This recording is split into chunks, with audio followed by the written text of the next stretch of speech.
Commodore fans, are you ready? It's time for another episode of the Vandy247 podcast on the 440 Sports Network. Keep it locked right here for the best Vanderbilt coverage. Whether it's Clark Lee on the gridiron, Mark Byington and Shea Ralph on the hardwood, or Tim Corbin on the diamond, the Vandy247 crew has you covered. If you haven't subscribed yet, please do. Also, like this video and subscribe to the YouTube channel. That's free and easy to do. Follow the crew on Twitter, Apple Podcast, and Spotify for podcast episodes. Lastly, if you're interested in sponsoring the show, email Chris Lee at chrislee70@gmail.com. And now, pull up a chair. It's time for another episode of the Vandy247 podcast. Welcome into the Vandy247 podcast. I'm your host, Billy Derrick. I'll be joined by Chris Lee here shortly. We are a part of the Believe Network, and we're brought to you by all of our great sponsors. Sanders Moving sponsors our baseball coverage, the Wash House, Sutherland and Belk, John Levin and his company, Wobble Bond Dickinson, and Yeaman Packaging Systems. We'll tell you about all of those great businesses throughout today's show. We'll be talking a lot of baseball, a lot of off-season storylines to get to, some big news, big shakeup on the coaching staff that we will dive into. Diego Pavia making some comments. We will talk about those as well on Bussin with the Boys yesterday.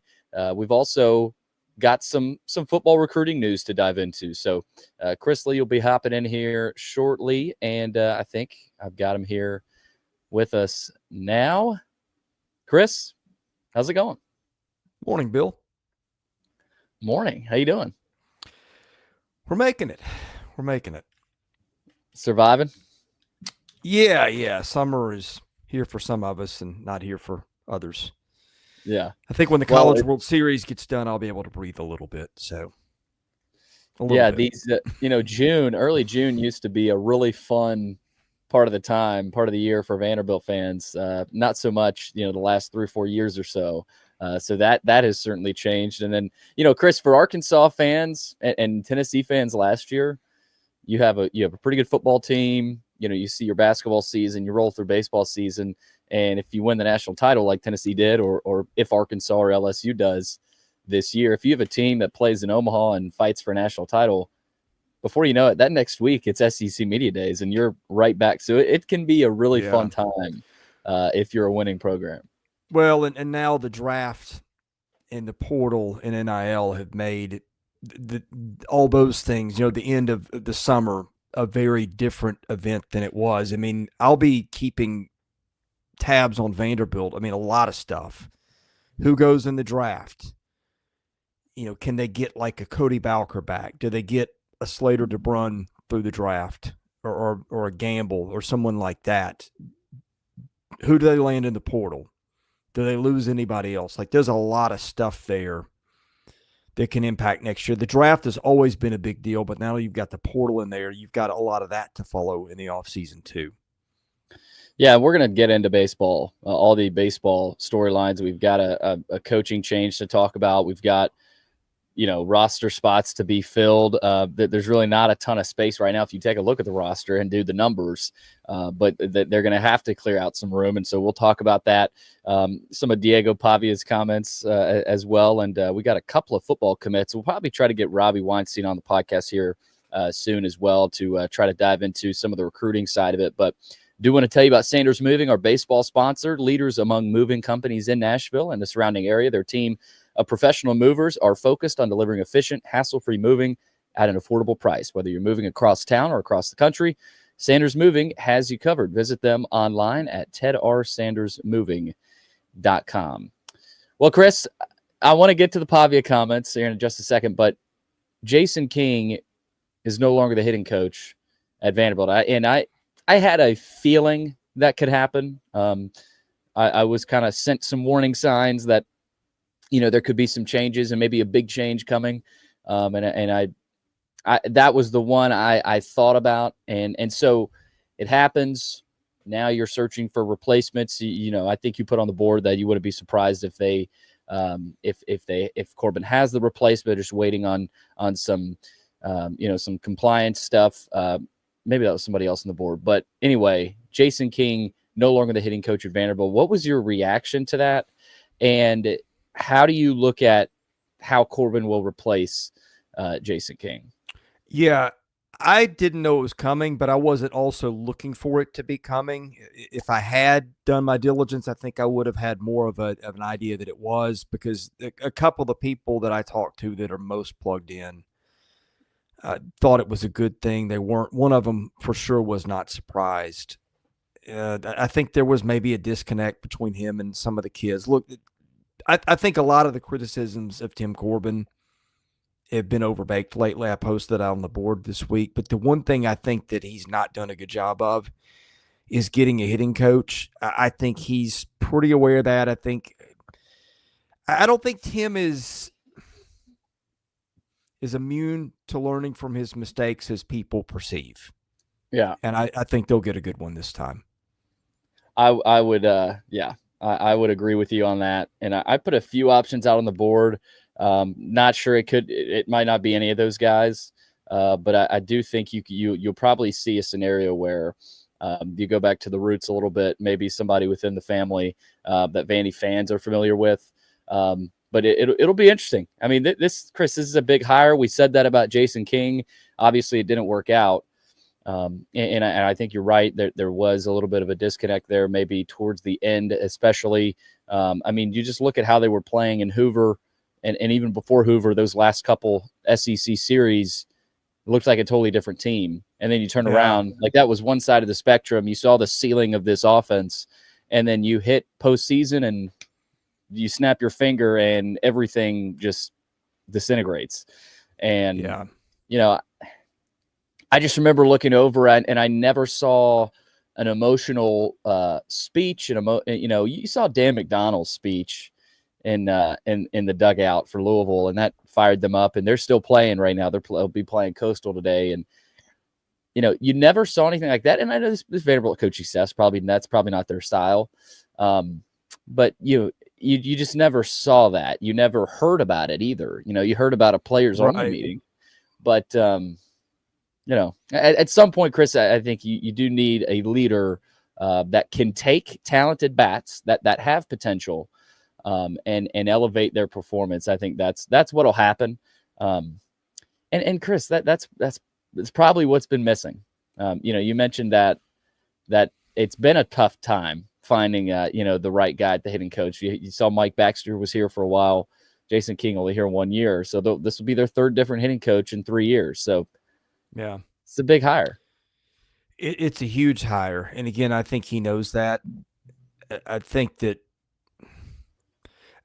Billy, they've got the seeds of a title contender next year, depending on how they fill out the roster and fill out this position. It's going to be tough. I mean, you've got Texas is going to be loaded. Tennessee always reloads. Arkansas will have a ton of guys back. It will not be easy, but I do think the deficiencies of the team were fully on display in the regional. I'm like you. I kept waiting for some kind of meeting or pep talk to happen to kind of snap them out of their funk midway through that elimination game. It never happened. But I think he knows they missed an opportunity last year. Again, I think they're in good shape going into this year with the right finish to this roster, which includes the hitting coach. And I'm really looking forward to seeing what happens in the next few weeks. And man, it's going to be interesting to see, like you said, how this roster sorts out. We've got a lot of mailbag questions in regards to that, so we'll go ahead and hold off on that before we get to some of the mailbag questions.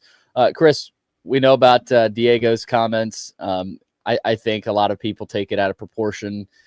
Look, this was a podcast interview, and if you've seen Bussin with the Boys podcast before, this is, if you watch that's how they go. That's how they operate. They'll jab at you. They'll ask you questions. They'll, they try to get stuff out of you. And Pavia did just that. And I wasn't surprised, because I knew there were going to be things that came out of this that people would be surprised at, that people would probably scoff at. And quite frankly, that, there's probably a lot of people that don't take some of these comments seriously. But I'll say this, Chris, there probably hasn't ever been a Vanderbilt athlete with this much pull and attention drawing ability as Diego Pavia. You beat Alabama, you can do that. Yeah.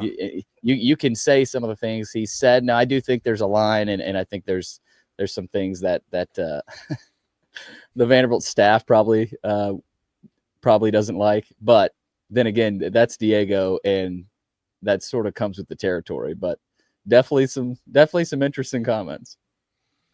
Yeah, look, this is year 22 for me covering them. I don't think there's ever been an athlete that I've covered, certainly not a football player, that got more publicity, and I think mostly publicity that is good for them than Diego Pavia. Certainly he has brought a swagger that they needed. I'm not a big fan of those things in general. By the way, I don't watch the show. I watched the clips of it a little bit, so I'm not really familiar with the Bussin with the boys and their shtick. But I mean, look, in that situation, having Diego Pavia on and him saying something like that was about as predictable as the sun coming up. I'm generally not a fan of it. I don't think that you have a lot to gain by it generally.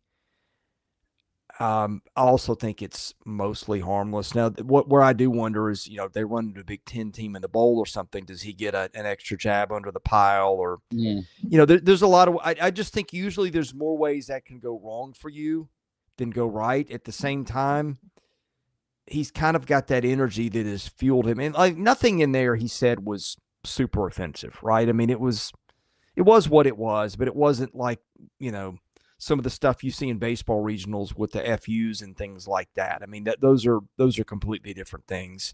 But it's funny, like I got a call. In fact, I had to turn it down because I was doing this show to come on a national radio program and talk about it. It's funny what gets people's attention, and that unfailingly in a time where, we're in what is mostly a down season for college sports, that always gets people's attention.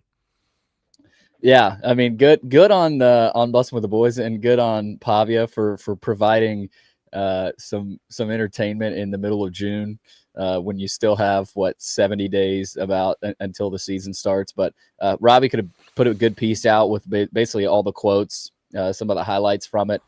It was interesting on New Mexico State to Vandy, that whole deal. And there's probably some things that Vanderbilt wouldn't have rather him, had him right. say in terms of the recruiting process of getting him to Vandy.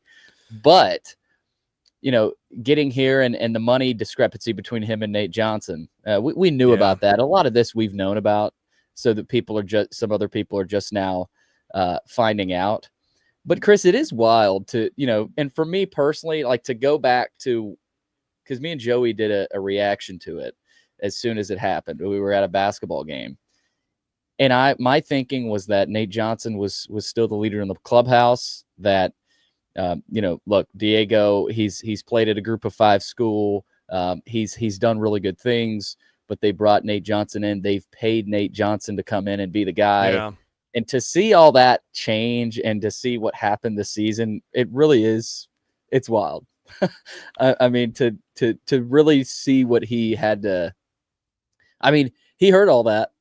He did. And, he's heard everything throughout the season, towards the end of the season, during his injury and now in the off season. That's just, he's got a way of having that fuel him. And, he fuels off himself in a very unique way. Well, that did confirm what we'd heard, that Nate was getting paid more than he was initially. Yeah. So, yeah, I mean, it is what the minute they bring in his former head coach and offensive coordinator, I mean, barring something crazy or an injury, like common sense was going to tell you that's where they're going to go. And so, I mean, to me, the minute they got him, that was entirely predictable. He did reveal that he got some $4 to $4.5 million offers from other SEC schools, other schools in the country. But he did say there was a specific SEC school, didn't name the name, who offered him that, and obviously turned it down. He's not making near that at Vanderbilt. which is interesting. But go back, listen to it if you haven't heard it. It is really pretty interesting. And I like the word you used, pretty harmless, Chris. In the long run, I know we've got people on our board that are freaking out about it, saying, I don't know about this. We got some questions about it, but look, I think it's college football. It's about the players, and would you have rather had him not go on and not say anything? Well, I mean, look, it's fun. Billy, here's the thing. Again, I'm not a fan of that kind of thing in the beginning because what it feels to me like what you have to lose is what you have to gain. On the other hand, nobody's ever having Vanderbilt football players on, right, high profile media platforms almost at any time, and certainly not during the off season. And part of the reason he was on there, I'm sure they knew, if you know Diego Pavia, you wind him up, you don't know what's going to come next. So that was probably part of the reason he was on there too. And look, Diego's been fantastic publicity for the school, for the football program. It has broken a lot of stereotypes that frankly they needed to break. It's instilled a new winning culture. I mean, the package that comes with him on the whole is well worth it. There might be some small liabilities at times, but I mean, my goodness, I just remember this time a year ago just thinking, here we go. We're going to cover another in a series of dreadful football seasons, and I've done this time and time again. And the outlook now, and look, they're still not getting picked very high. Yeah, they're 14 to 15 in the SEC by most people, and I don't really blame them for that. I think they've got better upside, but Diego Pavia, without him, the program is not relevant to the point it is now. And frankly, when he's done playing ball, you could do a lot worse than to keep him around in some kind of role, because the between the ears stuff that he brought to Vanderbilt football has been maybe the hardest thing to conquer as long as I've covered it. And boy, he took care of that pretty quickly. He sure did. And like I said, go listen to the interview. It's pretty interesting if you haven't heard it yet. Just go to Bussin with the Boys podcast on YouTube, and you'll be able to find it. Do want to tell you about one of our other sponsors before we get to the mailbag, Southern and Bell. They bring you the mailbag each and every week. They also sponsor the chat room. If you're watching live, fire away any comments or questions you've got. If you or a loved one has been hurt or in an accident, give Taylor or Russell a call at 615-846-6200 to see what your rights are and whether or not they can help. Also, our guest line with Chris Lee on today. And again, Luke Wyatt, unable to join. He's got some other things going on. Hopefully we'll be able to get him back in the fold in the next couple of weeks. Our guest line with Chris, though, brought to you by John Levin, good friend of the show. Wobble Bond Dickinson, his company, thanks to student athletes at Vanderbilt for their dedication, effort, and hard work. Also, Yeaman Packaging Systems, leaders in end-of-line packaging automation. And don't forget the Wash House, our friends there who sponsor basketball season. Stephen Andrews is a good buddy of mine. If you've got laundry-related needs, I think it's washhouseclean.com. Go there. Wonderful human being, big Vandy fan. They do great work. Absolutely. All right. Mailbag time. We've got a good number of questions. Apologies for not being able to hop on here last week. Had a lot going on, but we are back this week. Vandy Fan 615. How are decisions made about letting players go on shows and podcasts such as Bussin' with the Boys? Does Vanderbilt have any control there? That probably wasn't a great setting for him in hindsight. Chris, that's a really good question. Nowadays, I mean, with the way these players have agents and representation, I really don't think you do have to go through the school for every little thing now. Yeah, I mean, once upon a time, Vanderbilt was everything you did had to be routed through Vanderbilt. But now with the ability of people able to reach out to athletes on social media, those kind of things, I'm not going to say that they didn't coordinate it, but I mean, you don't have the control over the messaging if you're a university the way that you once did. Yeah, I mean, look, there was obviously probably some communication between Pavia and Clark and or Barton, some combination of that. And you would guess somebody in the SID department, but it's like you said, Chris, it's not as, cut and dry. You're going through, Right. the department for every little thing now, because, you're really not. It's not that way anymore. Yeah. From Wonders, what is the latest on the baseball stadium improvements? Any start dates known or any holds put on? Has the money been moved from Vandy United to NIL instead? Okay, a lot of questions there, Chris. We've gotten this every week, just about. Updates on baseball stadium construction. Every time we've said, as soon as they're done with the south end zone, that's when they'll start on baseball. So, and we've said that they'll start on baseball. You would guess sometime, during the football regular season outside of game time. I'm really not totally sure. Their history on this has been slow playing and pushing back. Like, we still don't have any more timeline on indoor football facility, I don't think. We're on year 6 from inception of the project in 2019. Again, a lot of things I think were at the time said to have been copied and pasted from the original plans. I don't know if that's true or not. I haven't seen them, but the point is, it's taken it feels like every time there was an excuse for a delay, there's been one. First it was COVID, then it was, oh, we've got to build a power plant, and so the fact I just I'm texting somebody right now to see if there's an update on it, but I haven't heard much about it. But I also haven't asked. Yeah, it's the way they've done things. Everything has been slow. yeah.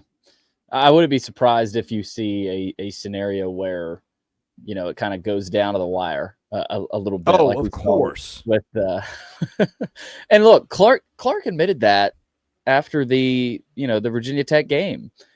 He said, he didn't admit the fact that, he kind of gussied it up a little bit, but basically said that, hey, it took a lot of people. He was getting emotional about it, crying about it, saying it took a lot of people, a lot of hard work down, kind of down to the last minute here to finish the north end zone. So I have an idea on how you can avoid that, but maybe just don't put it off to the last minute. Yeah. Do you think they'll be consulting you, Chris? No, I don't believe they will.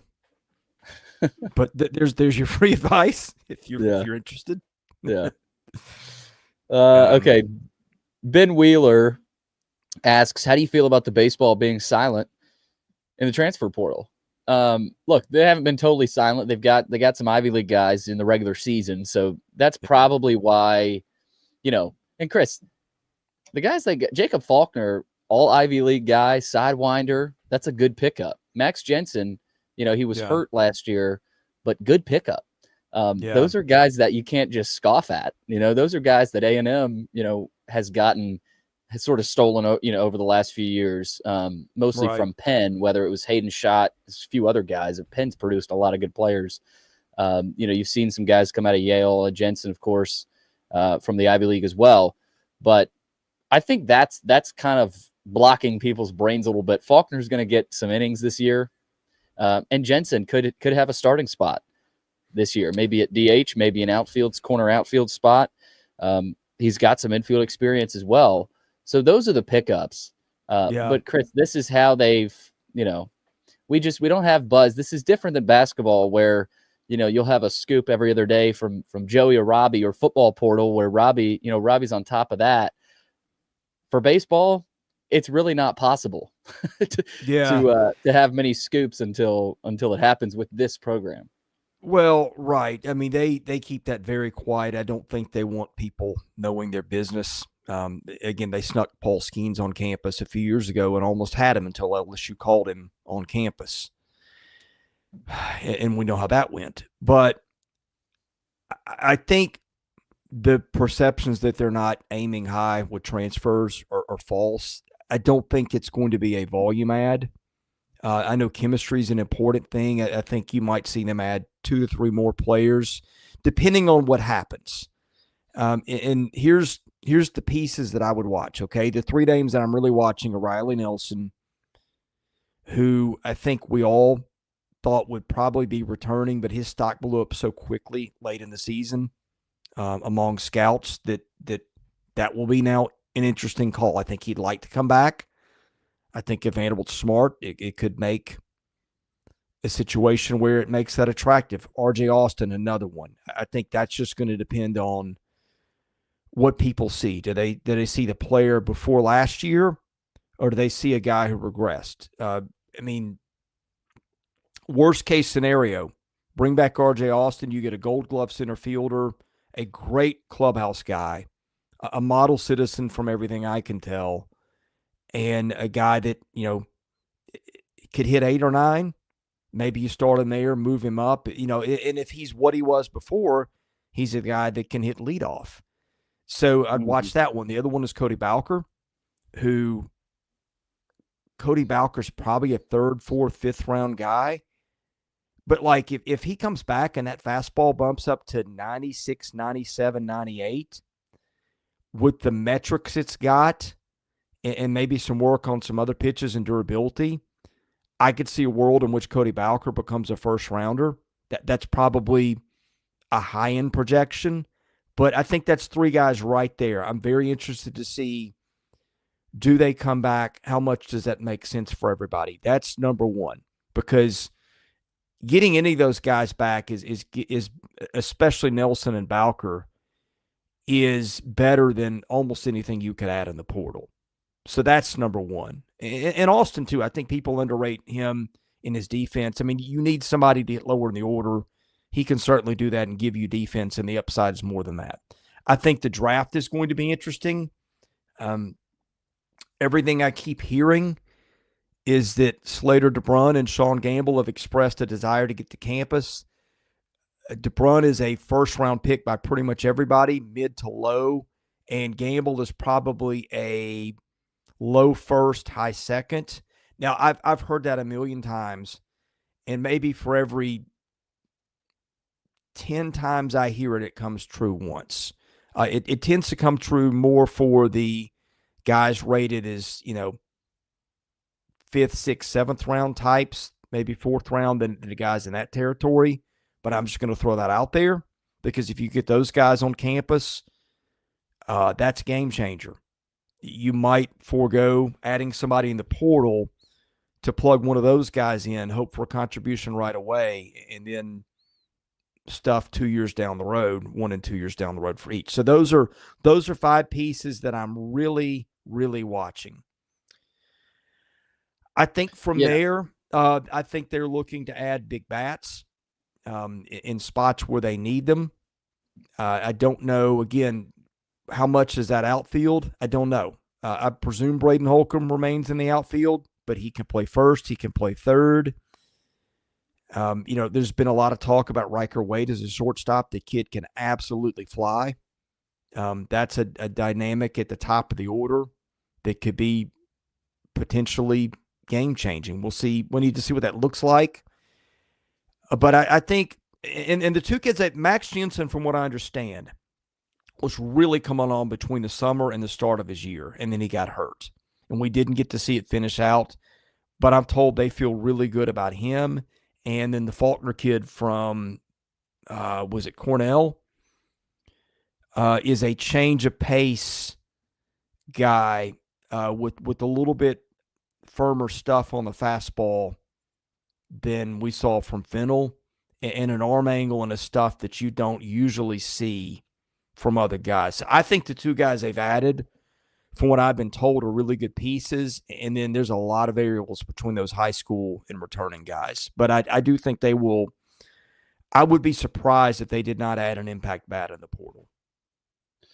Yeah, and look, there's just not as much buzz right now, for what's going on, because of, number one, you've got a lot of guys. There's a lot of guys that could come back from that were in this lineup. You mentioned Nelson. What if he's back? There's your first baseman. What if Austin's back? There's your center fielder. So a lot of this is waiting on the draft. And if you get one of either Gamble or DeBrun, there's your other outfielder. I mean, most likely to fill in that starting spot. So, and you've got to get these kids into school too. So I don't know how long that's going to take. If you had a transfer, say who committed today, right. that might be a week or two still, and they might even, want those more under wraps. Even so.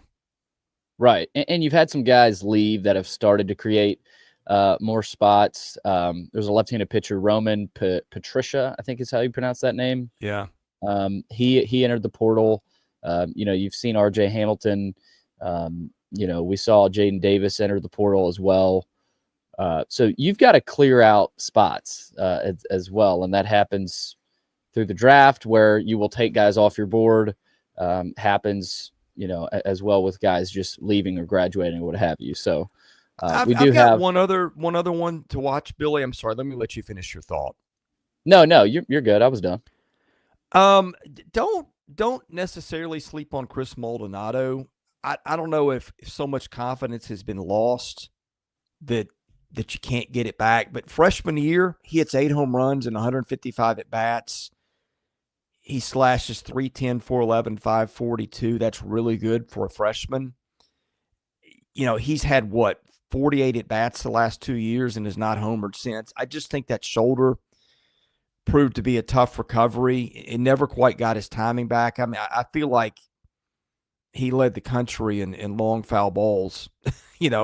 I saw him hammer so many change-ups and breaking balls that he just got out in front of and, hit a mile, but he couldn't keep them between the lines.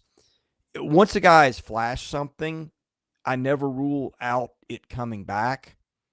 That's one that you could look up and say, hey, he helped them a lot when we're doing this time next year. I don't know that I'm making that prediction, but I would also consider that as an alternative because people want them to get power, and Chris Maldonado's a guy that's given them power before. Yeah.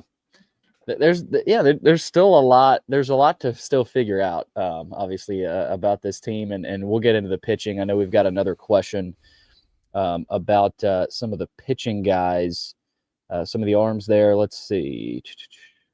Vandy Guy 96. Do you predict that Diego Pavia will attend SEC Media Days? Who do you predict attends? I was thinking about this. Man, I hope so. Yeah, I mean, you have to. You got to. it. Yeah. I mean, I know all the ways that could go wrong, but when you ever have an opportunity as Vanderbilt, other than like Robbie to have Caldwell's one of the guys that everybody that to see one of the crowds, we've been there, Chris, and you walk into the player breakout room and you've got a couple of players that have maybe 2-3 media members in front of them, and they're done in 3 minutes, but you look over at Rattler or any of the really a lot of the quarterbacks. Nico last year had about 30 people around him. That's going to be Pavia if he's at SEC Media Days. So I mean, if you're not bringing your veteran quarterback anyway, it feels like something's wrong. Yeah. So there's also that. You've got to. I was thinking about it though. Now after a lot of this, I mean, Clark has his way of probably tampering down, Diego in a way. I'm sure you'll see. I'm sure you'll see a lot of that. Does he? I mean, does anyone? Yeah, I don't know that anyone truly does. Right. But if anybody does, you got to believe it's Clark. And their drive over there. It's in Atlanta. Their drive to the hotel. I'm sure will be filled with some of that. That's kind of like telling my son, "Hey, buddy, these Oreos need to last a week," and then not locking the pantry. You hope for the best. And that's going to be fun. He's just, you never know. You really never know. Who else you predict attends? I mean, you would think Diego Pavia, you'd think Eli Stowers and Fontenette. Have we had Fontenette much in media settings? I can't really recall that. I really don't. I mean, we've talked to him, but it's been fun every time we've talked to him. But I don't know. 3 usually, don't they? They do. And Clark's been a guy to maybe send a guy that maybe isn't the best player, but is a leader and a captain and, things like that. Like Stowers would be one. I think I'm guessing Stowers might be your most likely guy to go. I think they have to send Diego for obvious reasons, but like you could name the reasons they might not want to. Yeah.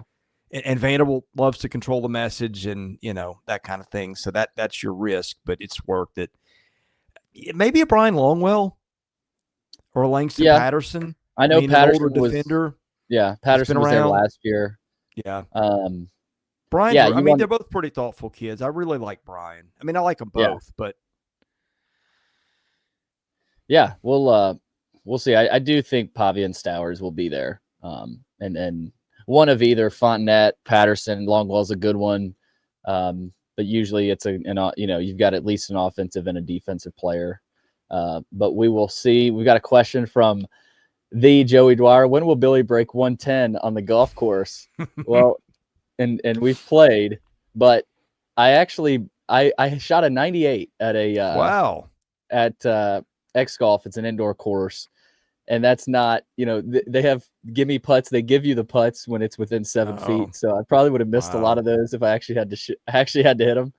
But virtually, Joey, I broke 110. So, but I'm more of a 120 golfer. I'm not good at all. You and I should have played together. It's one of the more frustrating. Oh, that's why I don't do it. I tend not to like things that frustrate me, and I just don't have that much time. Like I wish I had the time and the desire to play golf and the money to do it, but that's not. Yeah, not possible. It takes the time, it takes the investment, and I'll hit a few good shots in a row, and then next 3 holes are just atrocious. Like I'm the most inconsistent golfer. When you suck at golf, and I'm authority on this, you need to play with someone else who also was bad, so that like the limit to how much you can be embarrassed is capped. Yeah, there's nothing worse than being invited by one of your friends that's really good, and you're just and playing a bunch of people that know what they're doing. Right. There's not much you can do about that. Let's see here. Pessimistic Door. What insight do you have in the departure of Jayson King? And with the names already listed as possible hires, do they inspire any confidence that this offense can take a step into the modern era? Again, we talked about the King departure. In terms of the names already listed as possible hires, I threw out a few guys, and one of them I threw out there, Chris, was Jason Esposito. He's a guy that obviously played under Tim Corbin, was in Omaha in 2011, was on some really good teams. He's the assistant hitting coach with the Guardians right now. Mm-hmm. And I don't know. All I know is that, I think they may stay within the family, at least. But I'm not sitting here saying, hey, I'm hearing something, right? Because that that doesn't happen within the baseball program for the most part, especially with players. Maybe coaching hires, that's a little different. But Chris, that would be really interesting. And I didn't even know. I didn't know Esposito was the Guardians' assistant hitting coach. But younger guy with some energy, has played here, has won a lot of games here.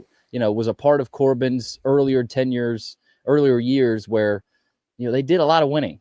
And it's not the same time and era, but I just thought about that, and I thought that would be a very interesting hire if that happens. Yeah, I like Jayson when he was here. I will say this: I think they know they really need to get this one right, and I feel like the last several hires he's made, for better or worse, like I don't know that anybody's out there making hot boards on Tim Corbin assistants, but if we had, I don't know that any of the last several hires he's made. I mean, the Blankmeyer one might have been predictable. That's a good hire. Because they had he knew his dad. He was at a like institution in Duke, was a young up-and-comer. Everybody knew they needed some recruiting energy in their program. And by the way, have you guys looked at the high school class of 26? They have got some dudes in that one. Yep. And it'll be the same thing. How many can you get to campus? But I guess what I was getting at, typically when Tim Corbin does something like this, it's not someone that people are talking about. So we'll see what happens. Yeah, I mean, it'll be interesting to see how soon it happens too. I think Vandy baseball fans are just kind of sitting here saying, "Let's see something happen here, possibly." Because the King news, you hate it for King, and you knew that that meant something was up late in the season. So players coming in, a new coach coming in, I think Vandy fans are sitting here, just wanting some positivity in the air. Slim Chuck 63, does the Vandy staff have the arms in-house to field the type of pitching rotation we've grown accustomed to? Lots of depth, but having a hard time picturing how a weekend rotation would shape up based on the current roster. I agree with that. You're not getting Seth Hernandez to campus. That would be one of the best guys. He's going to be a top 10 pick, obviously. Connor Fennell, we assume is still I don't think he's a guy that would leave because of Jayson King leaving. So Fennell, you would assume, is in the rotation somewhere. You've got Austin Nye, who we saw what he was capable of in the SEC tournament, topped out at 97 against Ole Miss, Chris, and looked really good. Outside of that, you talked about Cody Bowker. We'll see what happens there. You've got some talented freshmen coming in. Connor Hamilton, a local kid, who I actually saw a lot of at NBA. I think he's going to be really good. Matthew Story's a guy as well, another local kid. Where does he fit in? Probably a bullpen guy. You've got a lot of arms there, but not a lot of proven starter arms, Chris, outside of Fennell, really, and Nye. Fennell and Nye, and you would guess they bring in a transfer starter, a guy that can come in and start one of those days as well. Yeah, look, I know that the end of the season really put a damper on people's view of Nye, but Baseball America made a list the other day of the top, this might be dated by a few weeks now, the top prospects in college for 2027. Nye was 10 on that list. So you got to merge it with the first rounders coming out of high school, but he's considered a first round talent. And remember, Austin Nye didn't pitch last year. Usually that first year back from TJ is a big adjustment. I think him being as effective as he was, to me, that's their next dude. I'm guessing he's their next Friday guy for 2 years. Bowker, I think if he comes back with some improvement, some strength and stamina, would be a great number 2. I know people are assuming Fennell's going to start, and maybe he does. I loved having Connor Fennell in the role they had him. Just bring him in when you need him. Mm-hmm. If that's the third inning of a game, whatever. I would prefer him as a swing man, but I could certainly see a case to start him too. Let me think. Hawks is gone. Kranzler's back. Kranzler's a big piece of what they're going to do.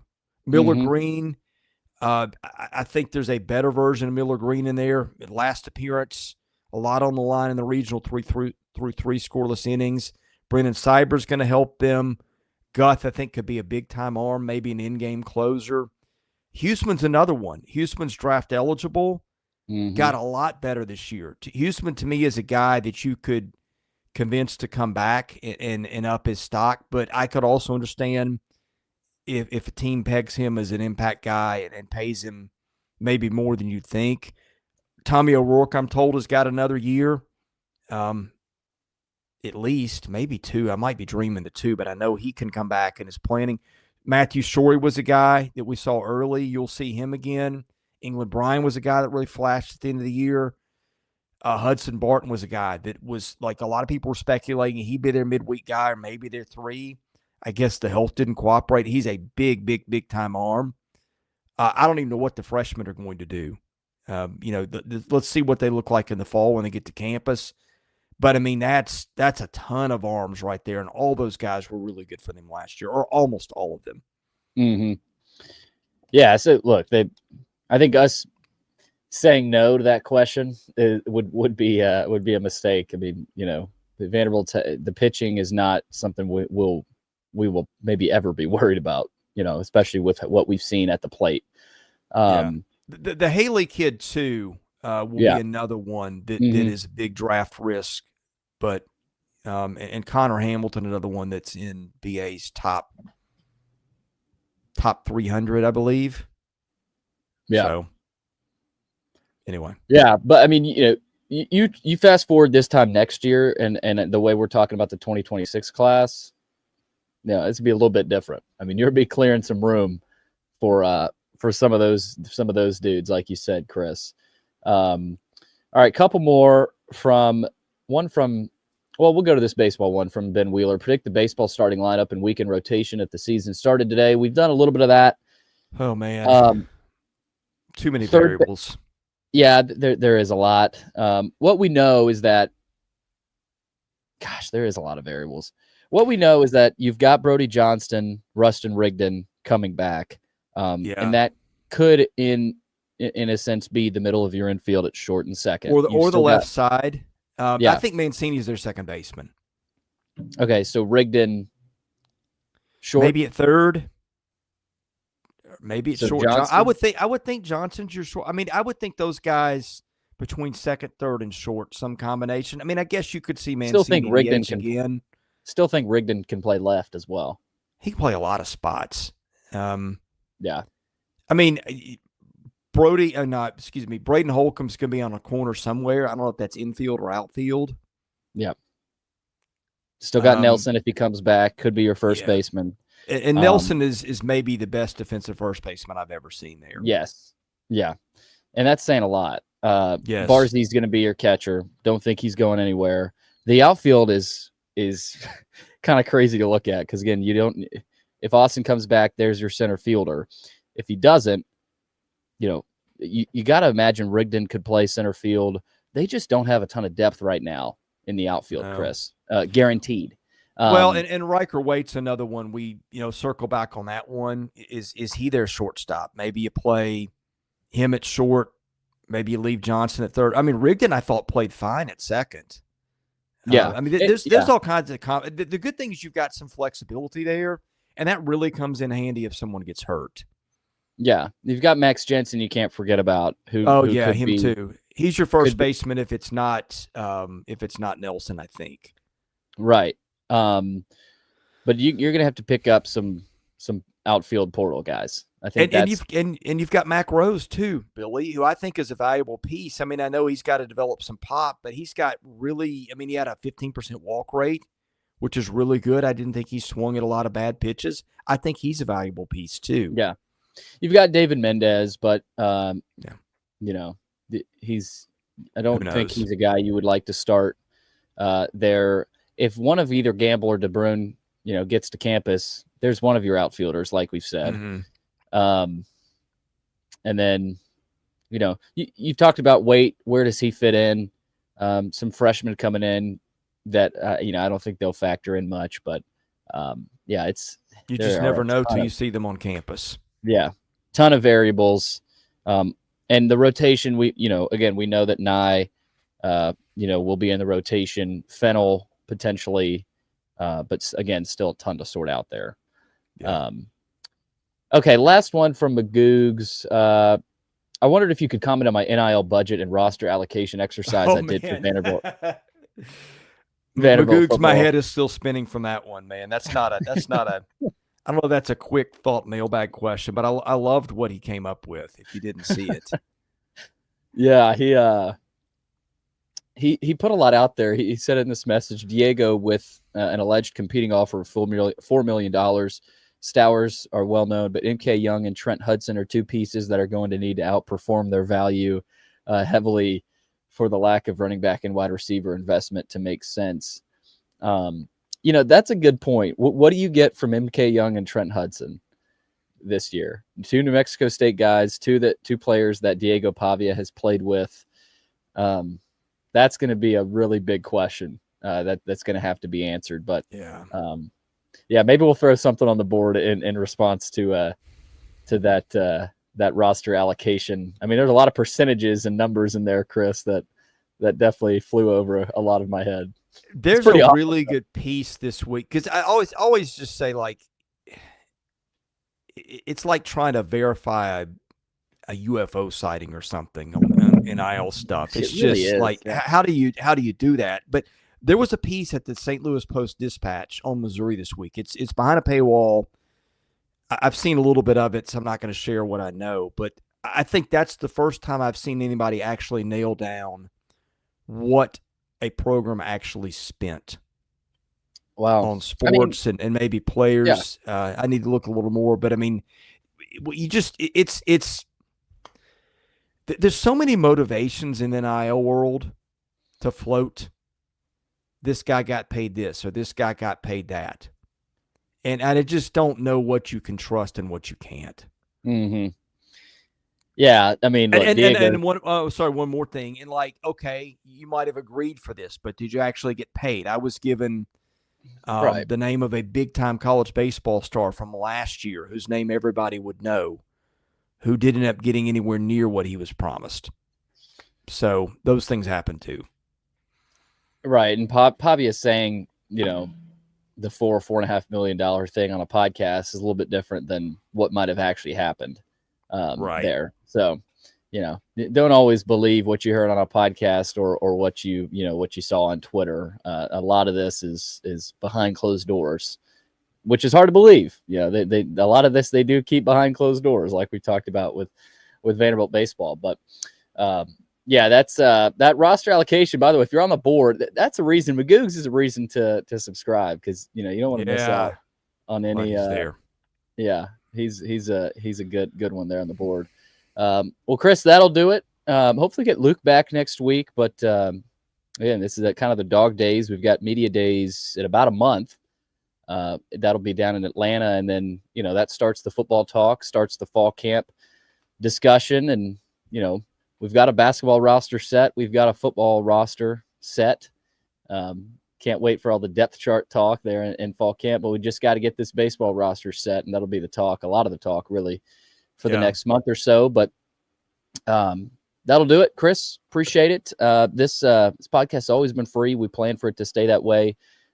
Help us do that by posting a review, 5-star rating. That helps us get noticed. And if you haven't subscribed to Vandy247.com yet, please do. You get things like Magoog's post on the roster allocation percentages and all kinds of breaking news stories and scoops that you don't want to miss.